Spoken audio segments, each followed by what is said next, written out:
Okay, so hey, it's a lot going on, right? And hold on, let me close this. All right. All right. So anyways, I had to like close the windows like too much. I don't know, like it's still, oh my God, it's so loud. Hold on, let me see if I can close this. All right, anyways, so as I look to figure out what the sound is, hold on. So I guess it's like some movers. All right. Okay, good. All right, so so we're back in business. We're moving forward. It's wild. It's wild out here. It's a lot going on. Um, but at the end of the day, Hashem has blessed us to move forward. And that is something unbelievably huge in life. Is just the fact that just to be able to like pause and recognize how Hashem is moving you forward. Right? He's moving you forward in wisdom. He's moving you forward in strength for action. He's moving you forward in terms of environment and like when you're moving forward and you're building like we're building is like, you enter this world of opportunity, right? And this is where a lot of guys go wrong, right? Like you see guys like, you just had the NBA draft and yeah, the NFL draft, you have these drafts and these young guys they get a bunch of money, right? Teenagers in essence, maybe a couple years, early 20s, these guys, right? And so they get these humongous contracts, but really spiritually they enter the world of opportunities, right? And so in the world of opportunities, it's like, it's just a lot going on. You know what I mean? It's a lot going on and there's just everything is tangible, right? Like say you wake up tomorrow and you have like the thing about entertainment business. When I was young, just as a side point, I had a friend of mine. His name was Joel Farrar. He went to high school with me, and his dad, Tim Farrar, was like an investment banker, and he was like the type. They were the type of family like they were doing fundraisers for the Clintons at their house, like when we were in high school. You know what I'm saying? And he like told me stories about Chelsea and Chelsea Clinton, her whole thing, and her trying to hook up, with, what I mean, this type of stuff, right? So, but he said to me one time, his father Sim said to me, like, I got this car, my dad I bought this car or whatever, and he came into my car, he was sitting there like, wow, this is nice, And he was saying like, through his whole business career, like he tried a bunch of things, but really the reason why they live where they live and what they have is really just like one particular deal worked out. Right. Even my friend Joel himself, his mom would say like, he just had one deal that worked out really. You know what I mean? Everything else didn't really. So you just need that one deal. That's one point. But the second point, he says something to me. He says, there's three ways, that he's seen people make a lot of money. In his because he's dealing with he has an investment banking institution and he's in that world, right? Fundraising, philanthropy, all that stuff, right? And he said this to me when I was a kid, and it really stuck with me. He said the three ways that people he's seen make an enormous amount of money is through high finance, like financing, like companies, this type of thing, taking companies public, this type of thing, high finance. Another way was the entertainment business, and then another way was real estate, right? He said those are the three areas that he's seen people make a lot of money. And so my father was in the insurance business. You know what I'm saying? Like he was like, um, um,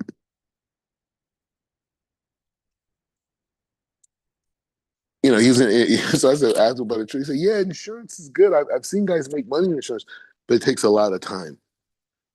It takes a lot of time. And I was just like, wow. And that was kind of like maybe a subconscious impetus for me getting into the entertainment business. Because for me, it was just about the cash, man. You know what I mean? Like at the end of the day, it was just about like more. more fun, more opportunities, whatever. Now, why is this significant, right? It's significant because I made some money in the entertainment business.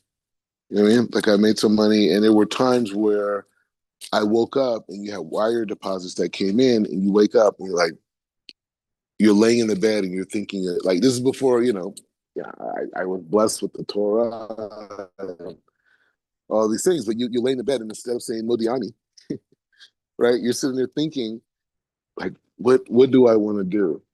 Do I want to fly somewhere? Do I want to buy something? What is it that I want to do today, right? Because that money transaction gave you the ability to perceive yourself in the world of opportunities. Really doesn't matter how much money you have, you're always in the world of opportunities, right?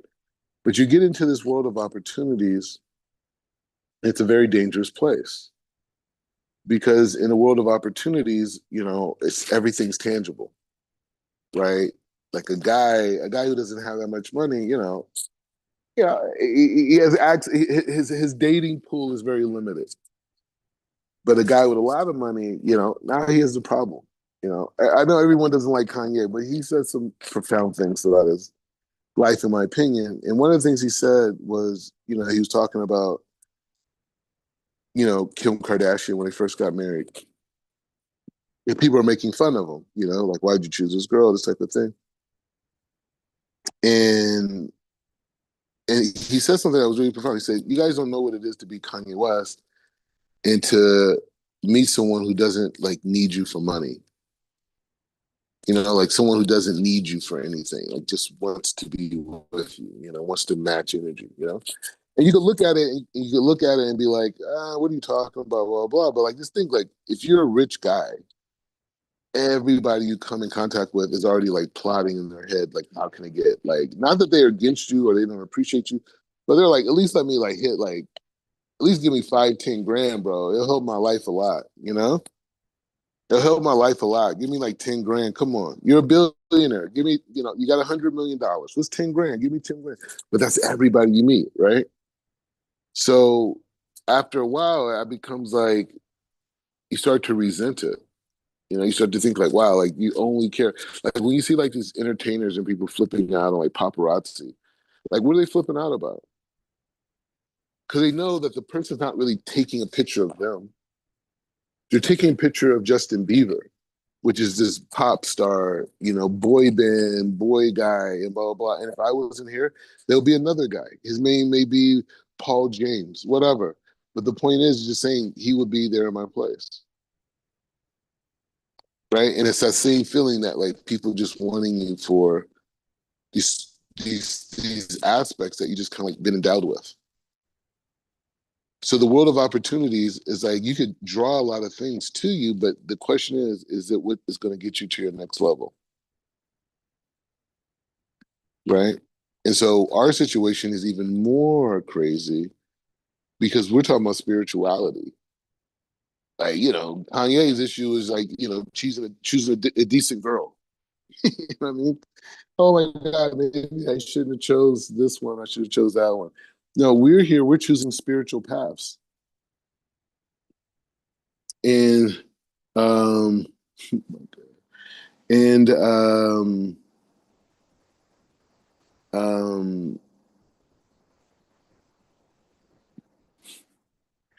um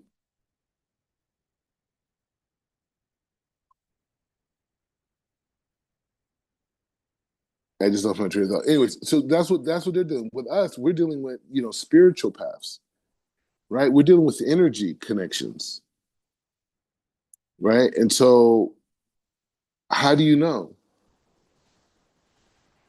There's so many different options, there's so many opportunities, there's so many levels to climb. Like, how do you know? Right. And um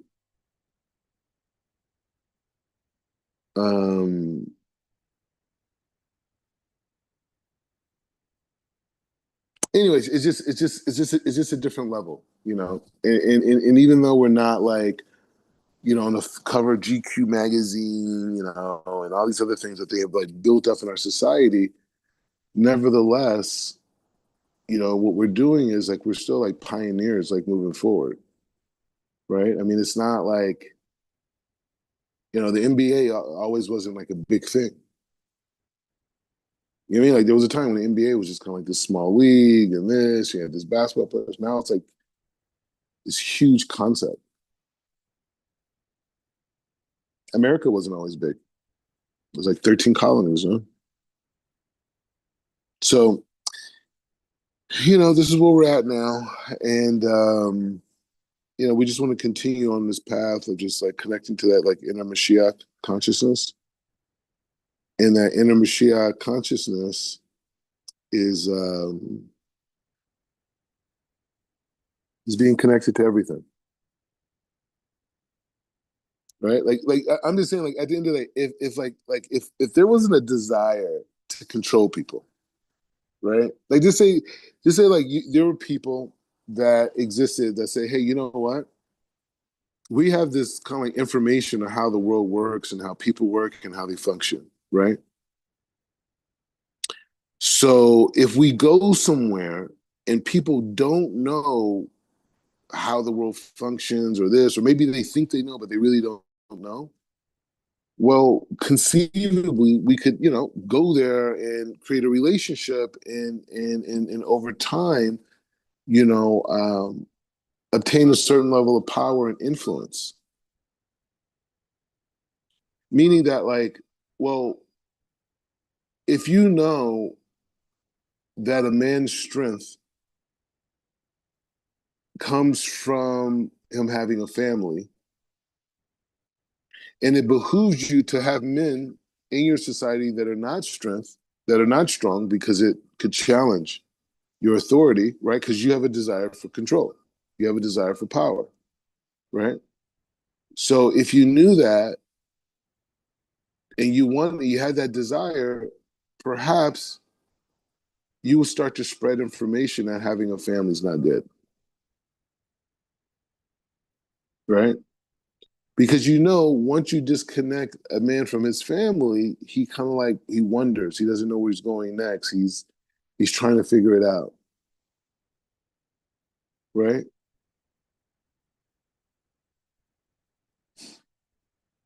Right.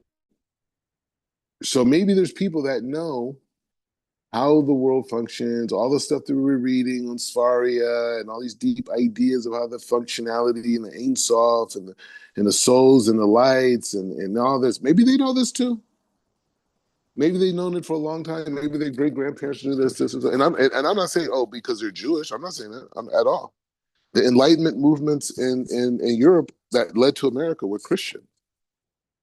They were learning certain Jewish texts, right? They were learning the Zohar and these different things, but they were not Jews, right? These were like white. These were Europeans, Anglos, white, what we would call white people today, So it's just saying that when you look at the black community as one example, because when people say the black community, we get sensitive, right? Well, oh, why you got to point out black people? Well, you think you better than us because you with the Jews? No, I'm not saying that. White people, they got them too. They called them white. Two ways that you control people is by destroying their self-esteem or by inflating their self-esteem, right? Because when you lower someone's self-esteem, right, then you put them in a position where they're dependent on you for their self-identity, right? Because they don't have it in their self. So now you have power. If you inflate someone's self-esteem, they also become dependent on you to reinforce, that identity. Same thing. So if you understood that principle, okay, you create white people and you create black people. And from there, you organize a population of people or a population of immigrants. And so as people come in, they fall in two lanes, the black lane or the white lane. And it doesn't really have anything to do with European as it has to do with control. It's easier to control the masses through inflating the ego, and it's easier to control the minority by destroying the self-perception or destroying, because destroying the ego is actually a healthy thing. So we're not saying the ego here.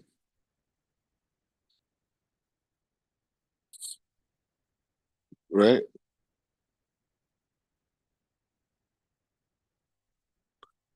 Um, um,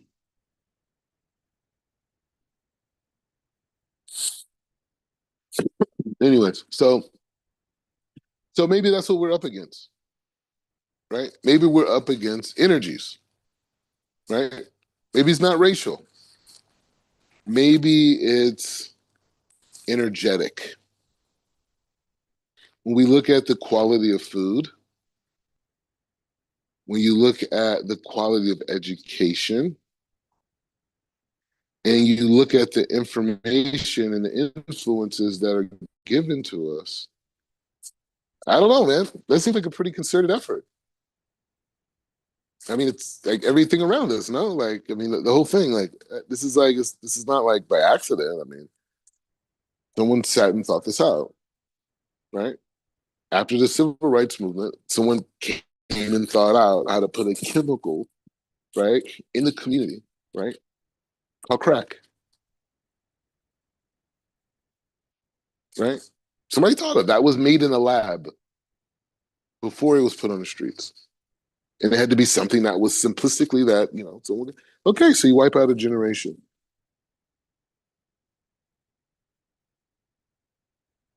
So I'm just saying, so like I don't know. Like so they people want me to be obedient and like follow their ideas and their academia and you know. But when I look at it, it looks like they declare war on me. But they're not but it's not guns, right? It's energy. It's disconnection from God. Right? Like look at it. Like look how America's being attacked right now in general. Every ethnic group.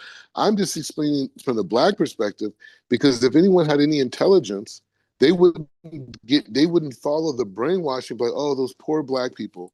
Look what those poor black people went through. Oh my God, that's so bad. How did they go through that? Oh man, my whiteness. I hate it. I hate you. I hate my whiteness. No, that's not what we're saying. We're saying you're controlled too, white man. He got you too. He called you white. He separated you from humanity. He made you sit there and watch the abuse and atrocities of other people, and you allowed and you sat there and watched it and devoid yourself of your humanness because you're white. You don't feel good about that because you're made of the same mechanism I'm made of. You don't feel good about that. So the point is saying through the freedom of the African American, all people can become free because we're subjugated, right? We're all subjugated. They got all of us in a spin. Everyone's spinning. Oh, the white people got it better. They ain't got it better. They're slaves too. They just paid them $3 extra an hour. That's it. That white man stops working. They're putting him out on the street and his kids. What did he fight for? That's what he fought for? Pay a mortgage? He fought, died for the country. To what? What did he inherit? Oh, whiteness. Ah, he got his whiteness. Okay. So what did that do to the? It paralyzed him, no? Like he can't really advocate for himself because if white people come together, that's racist. So they got them too. They have limited movement as well. It's not just the people in the West Bank. Black people, white people, the whole thing. Asian people, they came over. They said Asian people. They start treating them so horrible. They went back. They went back to the government. It's like, can we please be white? Please let us in. We won't be safe unless we're considered white. So that's what their whole thing was. So again, I'm just looking at the world for what it is. And then they get mad at me when I say I'm a human being. How dare you? You're ashamed of yourself and your ancestors. The Ashkenazi brainwashed you. You hate yourself. You hate your blackness. Fool, you name me black, dog. Your ancestors called me black. You want me to march on it? Come on now, please. At least pay me some money. At least pay me some money. If you want me to claim to be black and you want me to hold by your black narrative, Where is the compensation? If you're saying it's welfare, bring it over here too. Because I'm not getting paid to be black. In fact, I'm making less money. I'm making less. I'm making less pennies on the dollar. And you want me to march for you to make more money than me? I don't understand this. It's not. It doesn't make sense. I don't know. Am I confused? Am I confused? I'm a human being. I want to be paid as a human being. Is that too much? That's too much. No, you're black. That's a color. What the hell is that? That's a color. And on top of it, my skin is beautiful bronze. Beautiful bronze, the same color as Jacob, according to the Kabbalah. Right? Because you got, silver, gold, bronze. Right? Avraham, Yitzhak, Yaakov. So I'm just saying my skin is popping. You know what I mean? Like I'm looking at it right now. It's like mahogany. It's like was it ivory? This is like cedar wood, right? I'm just looking at my arm right. I'm like, man, my skin is popping. And you try to step here and say your skin is black.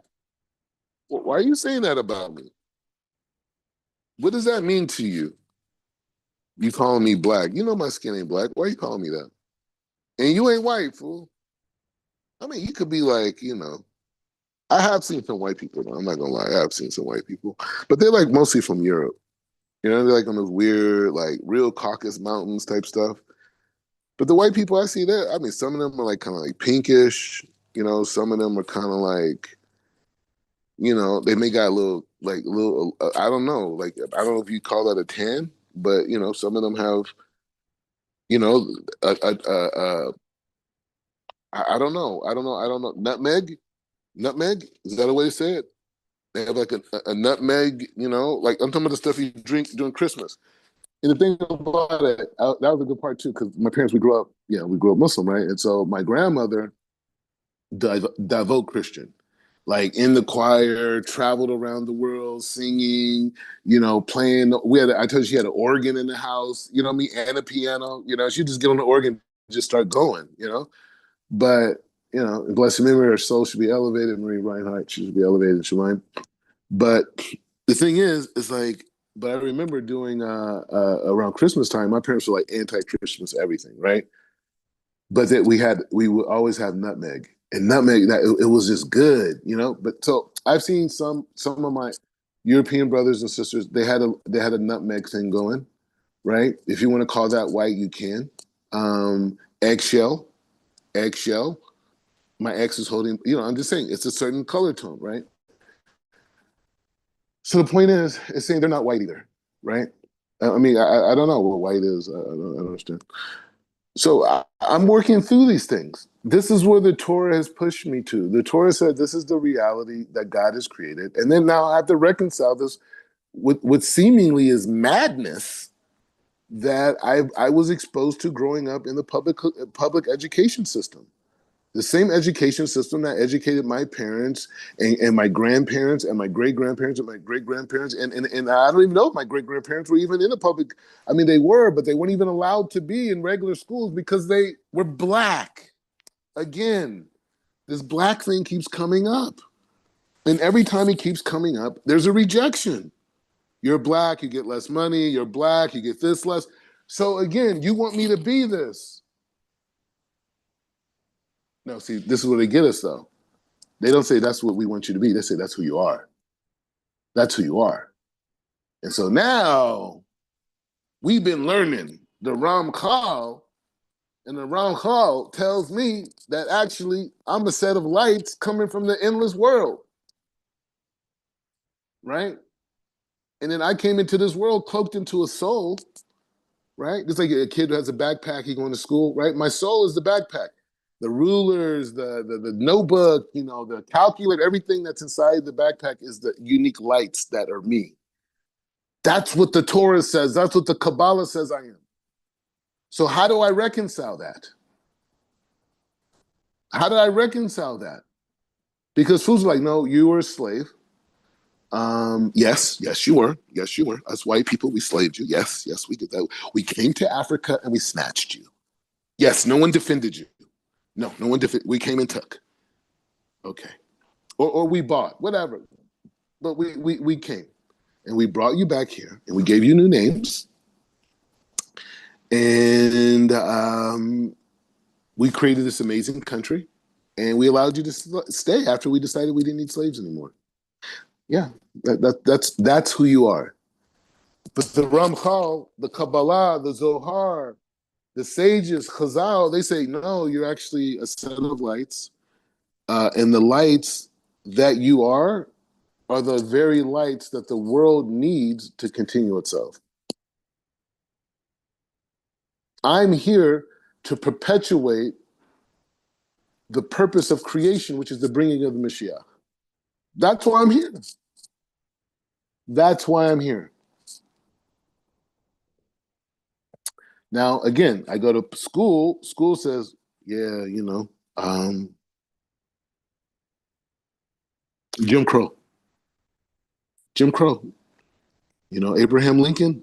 Let's go back even further. Abraham Lincoln freed you, man. A white man freed you.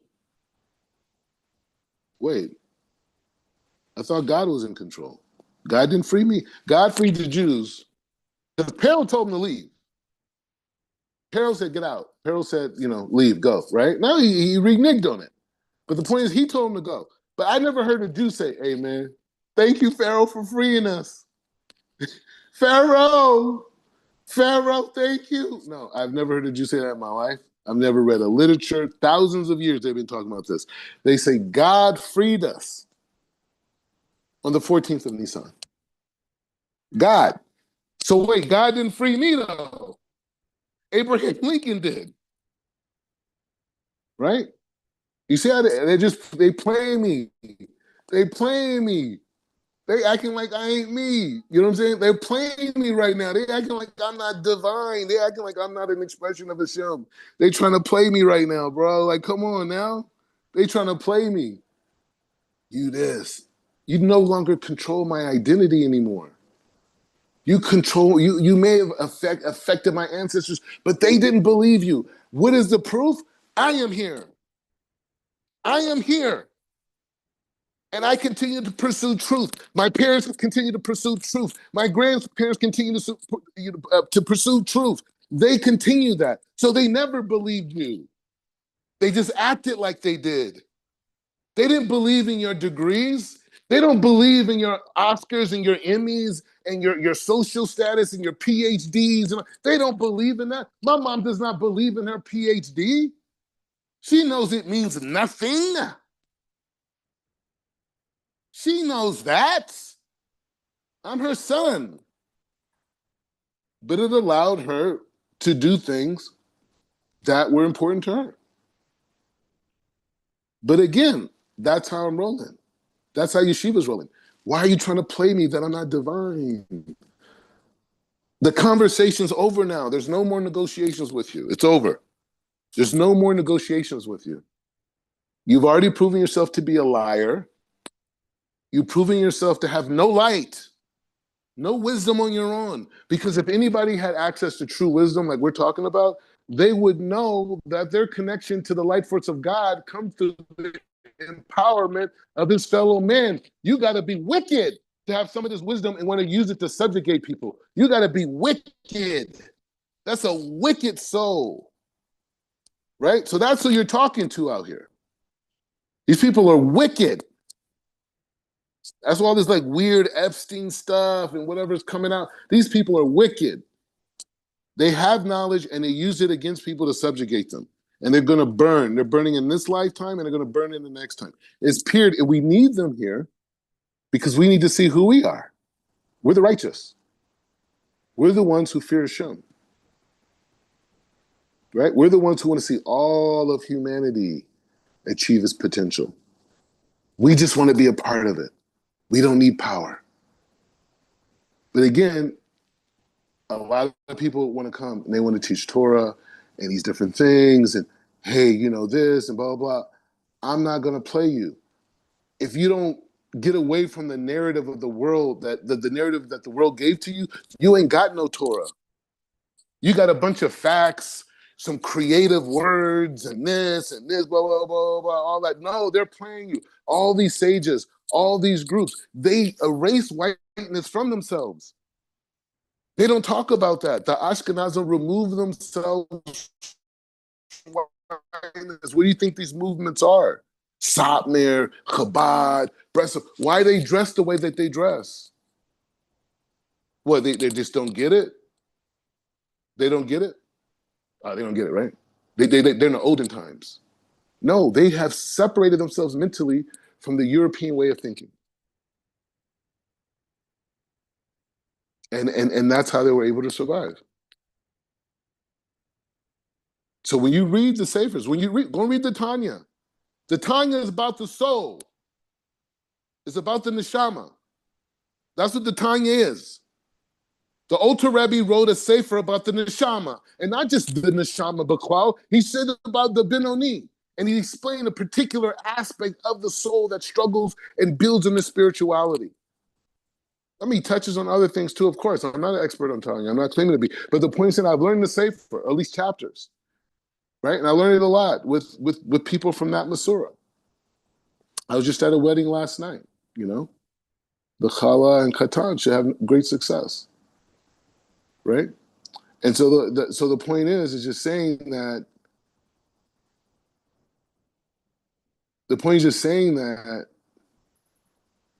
that sugya, right? That idea of being able to remove yourself from the system that the world is giving you and go back to the level of Adam and speak to God from that voice, that's it. That's when you're unstoppable.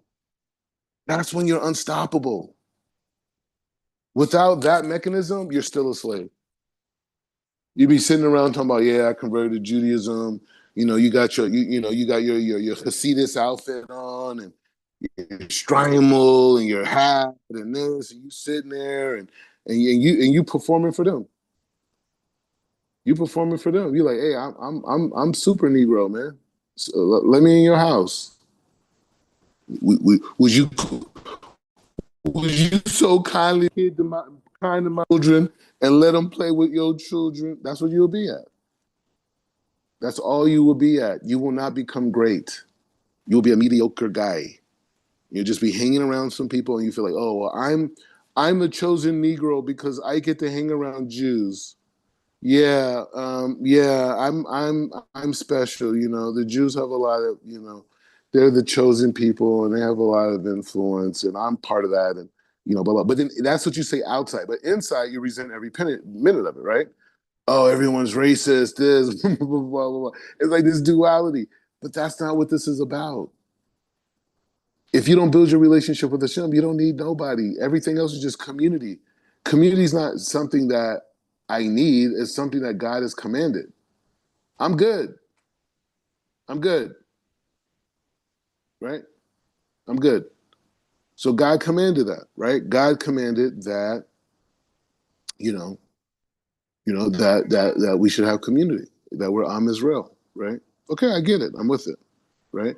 But the point still is, the idea still is to say that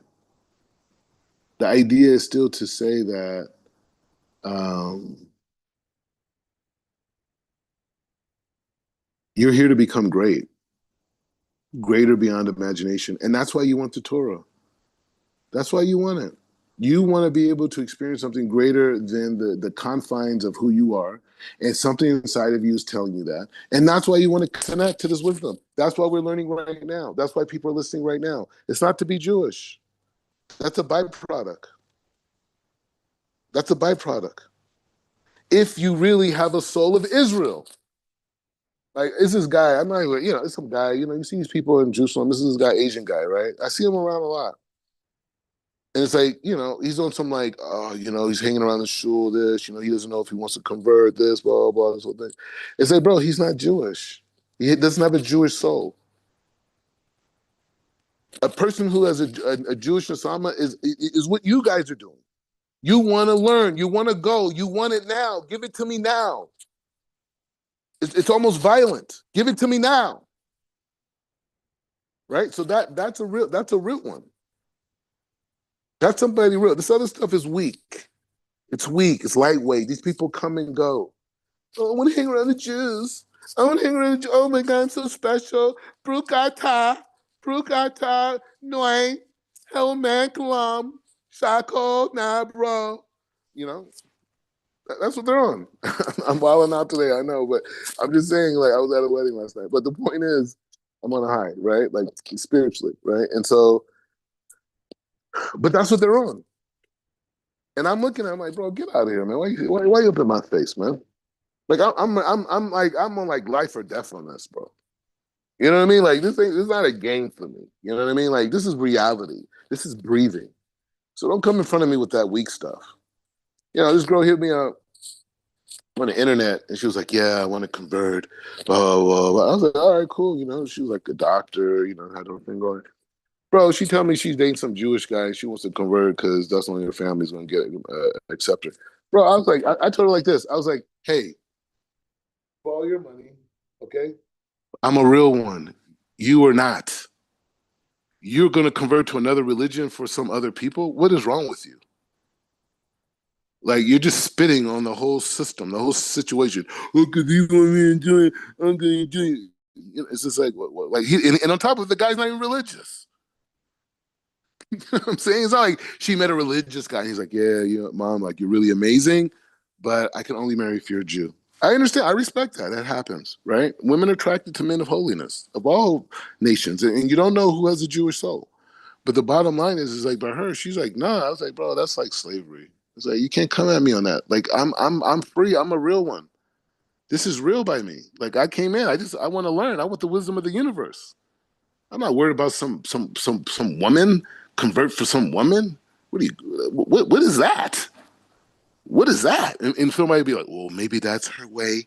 Maybe that's her way of getting there, right? You got these type of people I got to do. Maybe that's her. That's her path. That's her path. But you know what? You guys live in a world where people may succeed or they may destroy, right? That's how most people, because they don't care. They don't care about people. I care about people. I was raised to care about people. It's in my DNA to care about people, to want to improve humanity. It's in my DNA. That's why I resonated with the Rob Berg. I didn't. I'm not Jewish because of some guy. I chose this path inspired by Rob Berg, Rob Brandwein, Rav Ashlag, the teachings of the Kabbalah, the vision of a new world. And then later I made rabbis who are community people and do this and became one, right? But that's not. I'm not on this. So that I'm not playing people. Like I'm not on this like ethnic stuff. We're past that, man. You know what I mean? That's old. And on top of it, I'm not using European white secular language to explain my thoughts. I'm sorry, I'm not. I'm not. I don't care about your academia. I don't care about your academia. Okay? I don't care about your dictionaries. Okay? I care about what the Torah and the sages teach. I don't want to speak in your language anymore. It's all a trap. If I try to explain in your language and your methodologies, I will lose every time. With God's wisdom, I would never lose. So anyway, so this is going to. I had to wild out a little bit because we're in the times of Mashiach, and we have to cleanse ourselves, right? We can't be in this mindset of like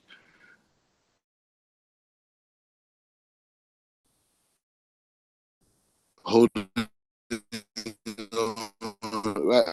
I had a book concept that I wanted to come out with, and I was like sending it to different people, random. It was not an organized thing, but the title of the book was, leaving the white man's dream.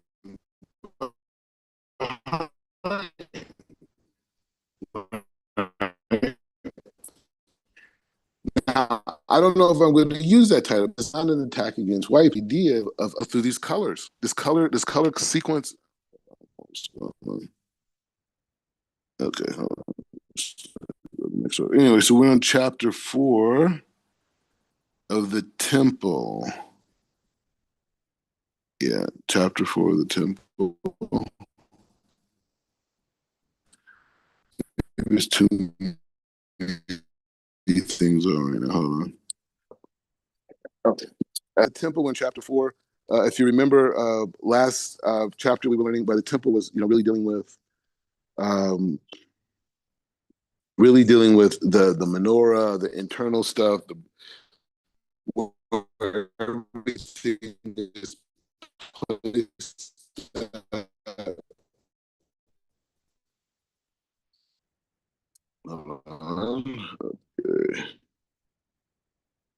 Over there, but yeah, bro, we're high, man, but because we're free, world of opportunities.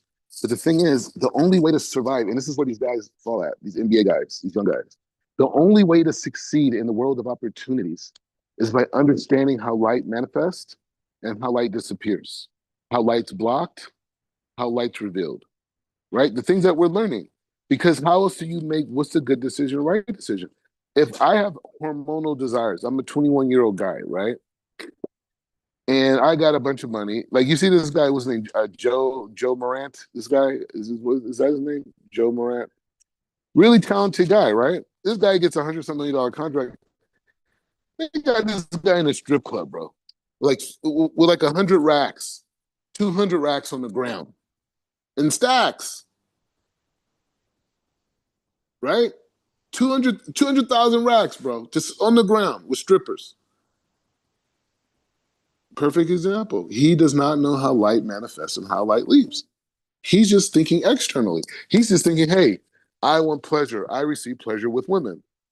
So why not get a bunch of women? I don't want the relationship. I just want the pleasure. Okay, I have a lot of money. So why not just get a bunch of women and then I can have a lot of pleasure, right? But that's not what he wants. He wants it for his neshama. But he was taught by the system I'm speaking against, right? So he doesn't know about the neshama and how it works. So by him, he doesn't realize that 250,000 he could have paid rent for a bunch of elderly people that were close to losing their homes. He could have did that. 250,000, maybe 6, 7, 10, maybe families, 20, maybe who knows,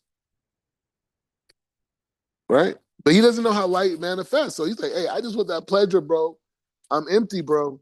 All right, so let's go into Rambam Mishnah Torah. It says, Avena Hayata Be Kodesh Kakadeshima Be Ma'ara Vo Shea Aleha Haya Aaron in Muna.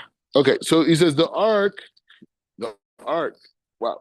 The ark is placed on a stone in the western portion of the Holy of Holies. The vital the vital of manna and Aaron's staff were placed before it. Wait, wow, hold on. Okay, so the ark, right? This is a big deal. The ark was placed on a stone in the western portion of the Holy of Holies. Wow. The vial of manna and Aaron's staff were placed before it. When Solomon built the temple, he was aware of it, aware that it would ultimately be destroyed. Wow. Therefore, he constructed a chamber in which the ark could be entombed below the temple. That's a very interesting point he just made, by the way.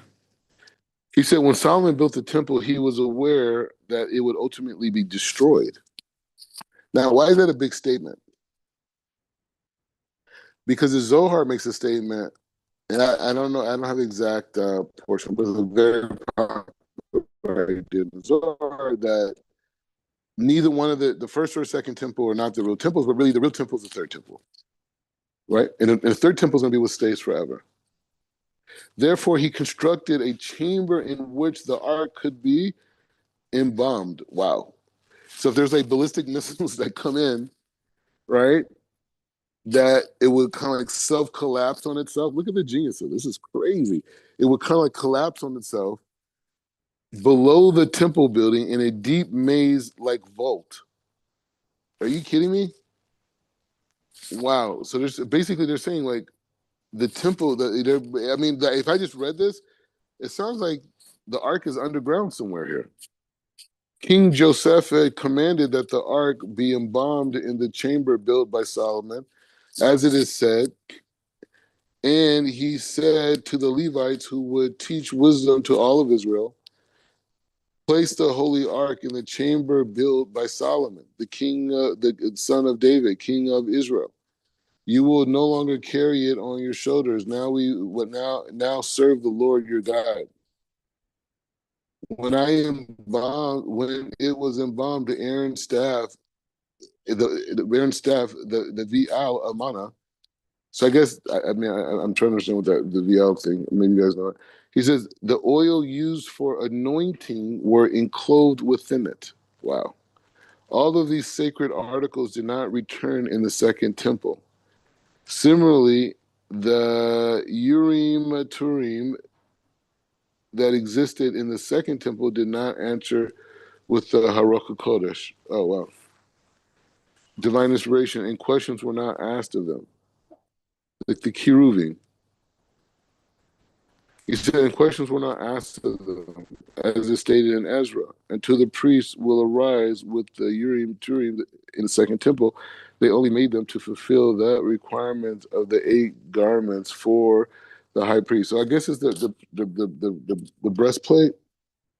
The breastplate he's talking about. And he says, and thus the high priest would not lack one of the required garments. Beved Rishon Haya Kotel I'm sorry, Mavdil ben Kodesh Uven Kodesh HaKodoshim. Sounds like Havdalah, right? So he says the first temple had 1 cubit thick walls. Wow. Which separated the sanctuary of the holies of. I've seen these walls, by the way. Because I told you I went underground to the shul that they built, underground Rav Get shul, and it's right next to the Holy of Holies. They built it directly adjacent, and it's really big, thick bricks, like he's saying right here. He says, when the second temple was constructed, they were unsure whether the width of that wall was included in the measure of the sanctuary or the holy of holies. Therefore, the holy of holies was made in a full 20 cubes long, and the sanctuary a full 40 cubits long, and 1 additional cubit was left between the sanctuary and the Holy of Holies. They did not build a wall in the second temple. Rather, they hung 2 curtains, one from the side of the sanctuary and one from the other side of the Holy of Holies, with a cubit between them in place of the width of the wall of the first temple. However, in the first temple, there was only 1 curtain, as Exodus states. The curtains will be divided for you between the sanctuary and the Holy of Holies. So let's read this paragraph and we'll talk it out. It says, ha chela shebenu bine gola haya ma'a ema al me'a Amen. Al Rum Me'ah. That's interesting. So cute. Okay, so the temple building constructed by the exiles returning from Babylon was 100 cubits long, 100 cubits wide, and 100 cubits high. The measurement of the height can be described as follows. They built the solid base of cubic. Okay, the temple building constructed by the exiles returning from Babylon was one of, I guess it's the second temple, right? So was 100 cubits long, 100 cubits wide, 100 cubits high. The measurements of the height can be understood. They built a solid base of 6 cubits high, resembling a foundation for the sanctuary, 40 cubits high, an orient ceiling, 1 cubit high, that above that 2 cubits were left empty, allowing dripping waters to collect and be drained off. This was called the bed delipa. I thought I said bed drippa, but delipa. So delipa. So he says, and he says the roof above the base delipa was a cubit high, and the plasters. Okay, so he's going into things. I don't have the patience for it. I don't have patience for it. So when it's time to get built,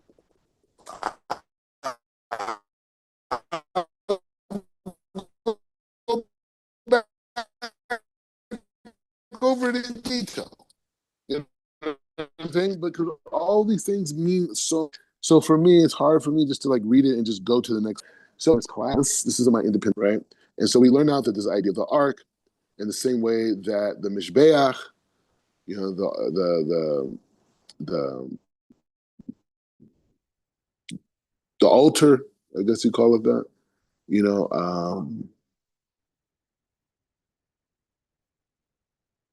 has to be in specific places, and there's a masorah connected to it, right? So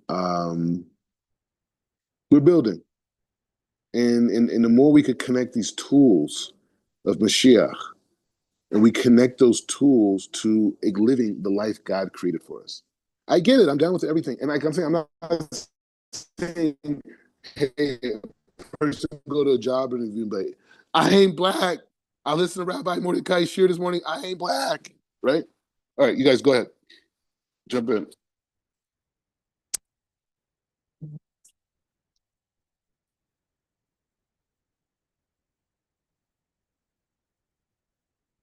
All right, shalom, shalom. Yeah, I when you were talking earlier, um, it made me think about a story.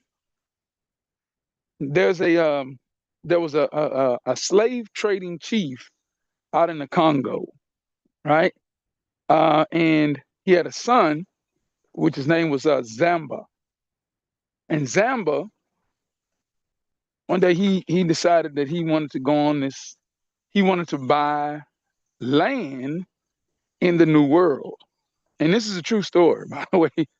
And so what he did, he had a friend of his that was a captain of a slave trading of a slave ship. And so what he does is, the guy he comes, they spend time with the family and everything.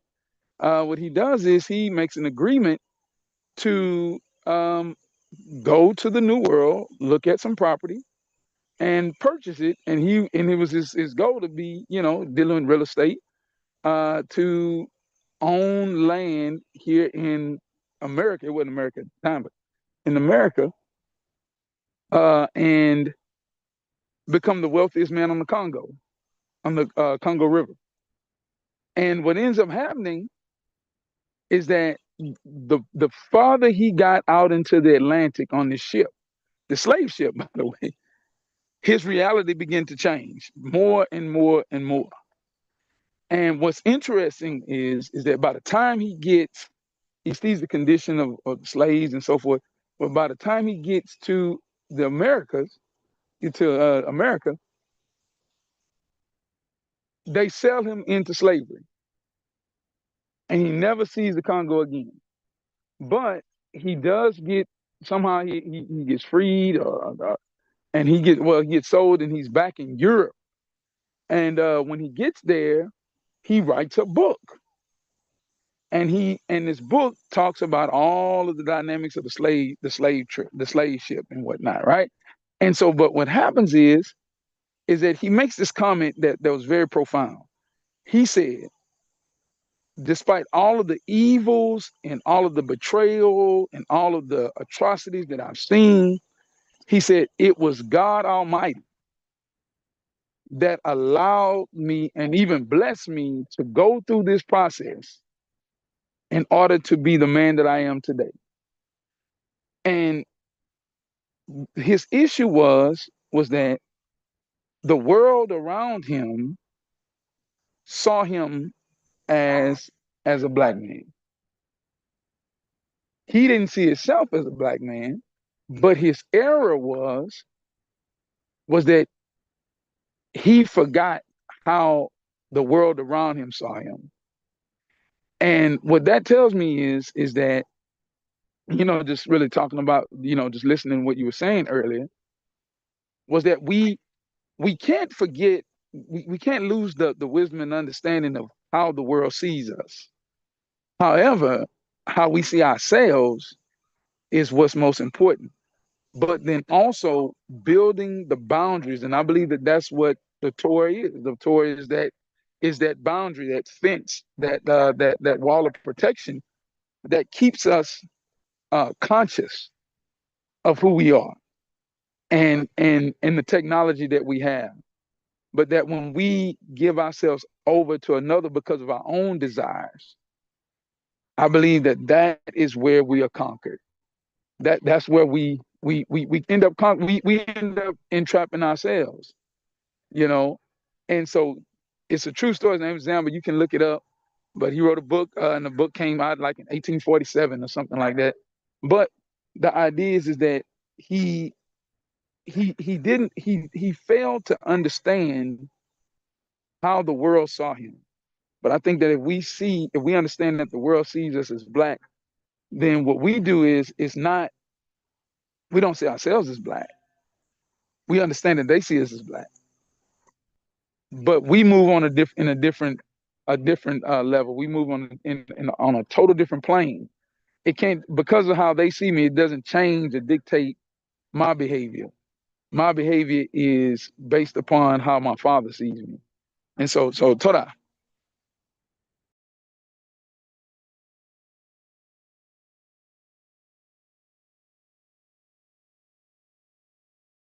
Okay, so so that was good, and that was that's a really really important point in this conversation, right?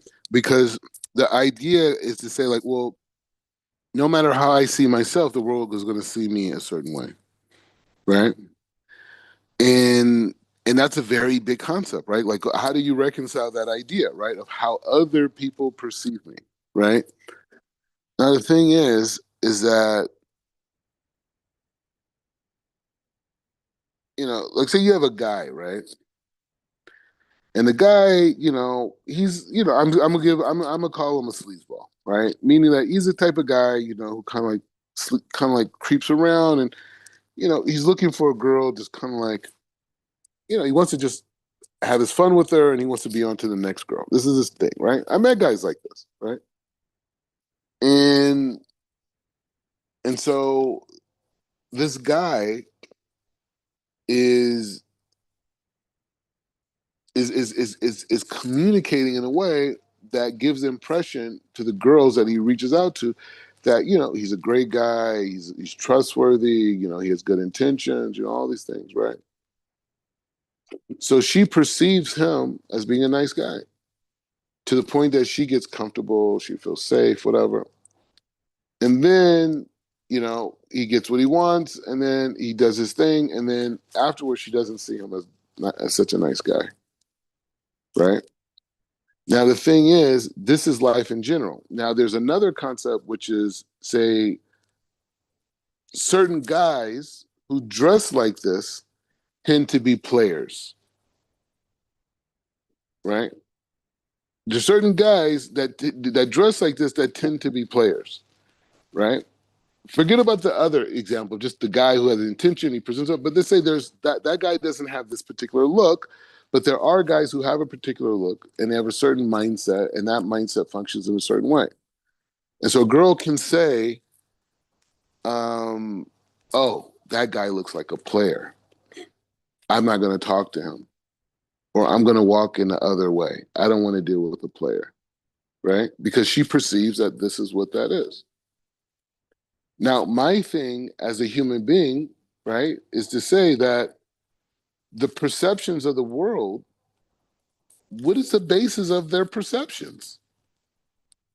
I'm just saying, like, if I'm going to go and actually equate someone's perception of anything, I have to first understand what is their basis of how they're perceiving things. Because without these general themes, they're no different than the girl who gets taken advantage of with the guy who had bad intentions, who presented himself as good. But they only function on the general theme, which is the guy who he dresses like James Dean, right? He dresses like James Dean, so he must be a player, right? He must be a player. So my thing is like, does it really? It doesn't matter what the world perceives, because God makes that person in front of me functions. God puts thoughts in that person's head. God puts words in that person's mouth. God moves that person's lips. God raises that person's hand. God moves that person's legs. That's what God does. The white people in America came to us and tried to convince us that they have this divine power. Like what they think matters. Oh, well, they think I'm a nigga. That's what they think I am. Does that mean you can't take the daughter, you can't take the money out of the bank account, you can't take the land, you can't take his mind, you can't do that because he sees you that way? He has no power. He has no power. That's why he's calling you that to begin with. He has no power. What makes him feel empowered was given to him by a third party. He doesn't stand on anything. So it doesn't matter if a million of them think in a particular way, their sense of authority and placement in reality was given to them by a third party. They have no power. They have no power. And that's what Abraham and Sarah understood.